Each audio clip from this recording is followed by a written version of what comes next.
Hey everyone, ready for a deep dive? Today we're tackling Indian agriculture.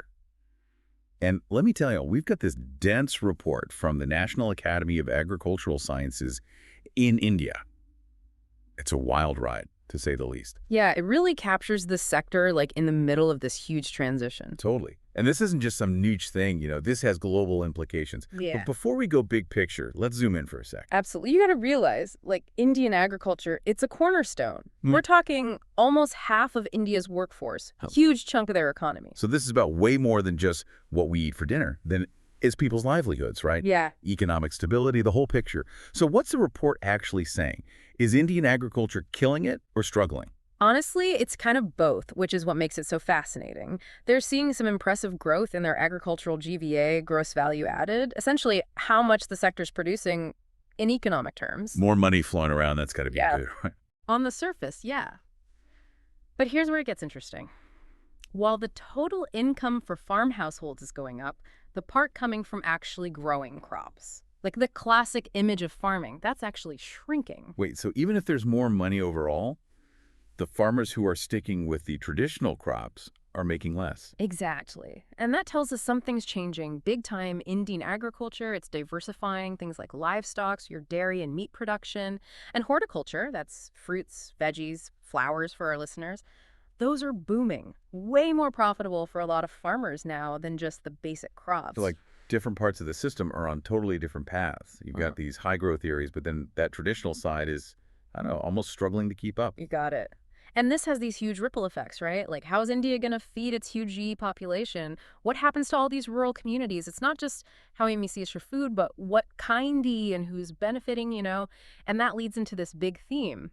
The report hits hard, the challenges. Okay, so let's get into those. What'd they highlight? Well, they spend a lot of time on inputs and investments.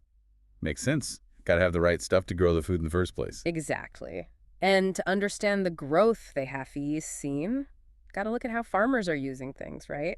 Seeds, fertilizer, and you guessed it, machinery. Yeah, the tech tractors, all that. Huge trend towards mechanization, which on the surface is great. Tractors, equipment, it all means you can grow more, get it to market faster, crucial in a place as big as India. Totally. But I feel like there's got to be a but coming. Oh, there is. Big one. While more farmers are buying tractors and all that, public investment in the basic stuff, irrigation, that kind of agricultural infrastructure, it's actually declining. Oh, so it's like giving someone a Ferrari but letting all the roads fall apart.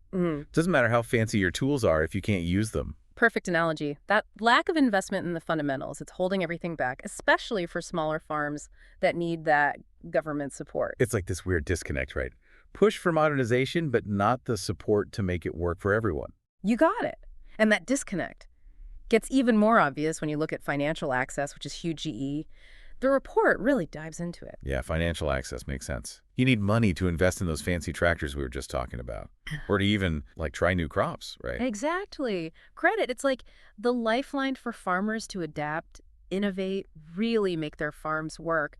And the report, it digs into this big time, some fascinating stuff.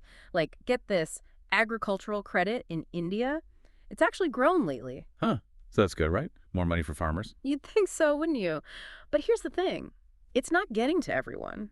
Huge regional differences. Some areas, especially the east, northeast, they're getting left behind. So more money overall, but not reaching the farmers who need it most. Exactly. And it means a lot of them, they're stuck relying on these informal lenders. Crazy high interest rates. It's a vicious cycle.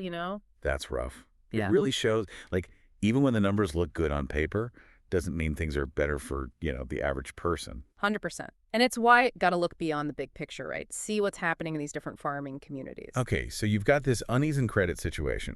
But the report also mentioned this program, the PM Kisan thing, right? That was supposed to help get money directly to farmers. Yep. PM Kisan, it's a government program, direct income support, basically.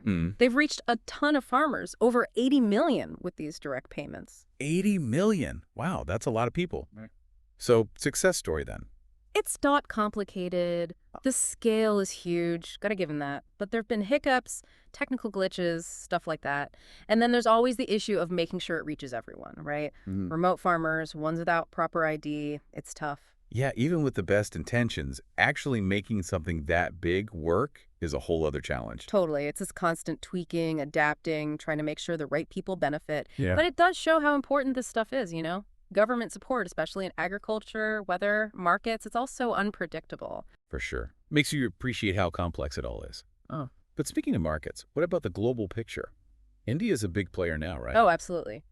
Another big thing the report gets into. So on one hand, their exports are doing great. Basmati rice, spices, tea, all that. Huge global demand. Bringing in the big bucks, becoming a key player, that's got to be good for them. Definitely. But there's always a but, right? Mm-hmm. While they're exporting a lot, they're also really reliant on imports now. Edible oils, pulses, all that essential stuff. So they depend on other countries for that. What happens if things go south, like a shortage or prices go crazy? $1 million question. And it's not theoretical either. Look at what happened with Ukraine. Whole global grain market went haywire, showed how interconnected and how fragile this whole system is. Really forced India to, rethink their strategy, how to be a global player, A&D, make sure they can feed their own WN people, especially with those key imports. It's a tough needle to thread, right? Cashing in on those opportunities, but not putting all your eggs in one basket. Exactly. And it's always changing, too, not just what they grow, but how they fit into this global system that, frankly, is kind of chaotic. It makes you realize, what I'm having for dinner tonight is part of this whole crazy web, global trade, politics, farming practices. It's nuts. It really is. And it all leads to what this report is really about, the future of Indian agriculture. So where do they go from here? What's the plan? Well, they're realistic, it's not all sunshine and roses. But there are these bright spots, really interesting opportunities. Like one thing they hammer home is shifting to higher value crops. Higher value. What does that even mean? Give me an example. So instead of just the staple crops, right? Think fruits, vegetables, even things like medicinal plants. Huge demand, both inside India and internationally. Often means way more profit for the farmers. So it's about diversifying, but also moving up the value chain a bit, stuff that people will pay more for. Exactly. And it's not just what they grow, but how big emphasis on boosting things like fisheries, aquaculture, all that. Makes sense. India's got that huge coastline, right? Exactly. Tapping into that whole demand for seafood. And then there's the whole system itself. Right now, they lose a ton of food post-harvest storage, transportation. It's all a mess. Yeah. Report pushes hard for making that more efficient. Less waste, more money for the farmers. Everybody wins. Okay, so diversifying new stuff like aquaculture and making the whole system run smoother sounds promising, but yeah, those other challenges aren't just going to disappear. You're right. Report's very upfront about that. Alongside the good stuff, still got those big hurdles. Land fragmentation, for one. Oh, yeah, all those tiny little plots. Yeah. Makes it tough to use modern equipment, do things efficiently. Exactly. And then there are the yield gaps. India could be producing way more food, but outdated practices, bad seeds, unreliable irrigation, it all adds up. Closing those gaps, that's crucial for feeding their population, which is only growing. And then there's, the big one. Climate change, right. Can't forget about that. India is incredibly vulnerable. Crazy monsoons, these heat waves, it's scary. Building resilience into that system, helping farmers adapt, that's got to be top priority. It's a lot to juggle, right? Modernizing, dealing with climate change and all these existing problems. It is, and the report's honest about that. They don't have some magic bullet solution. But their big takeaway, to make Indian agriculture work long-term for everyone needs huge investment. And not just money, though that too.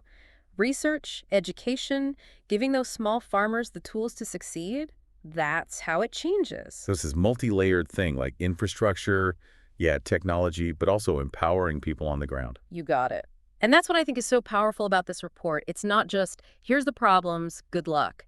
It's a call to action, a plan for anyone who cares about this stuff, from the government on down. It's what I love about these deep dives, too. We're not just throwing facts around. It's about these real-world challenges, these stories that are still being written, which, speaking of, what should our listeners be taking away from all this? This isn't just some far-off thing, Understanding Indian agriculture, it's like this window into the big stuff facing the whole world, feeding people, climate change, it's all connected. It really is. Economics, social justice, the environment, even global politics. Exactly. So I'm curious, for everyone listening, what sticks with you from this? What questions does it raise about the future of food?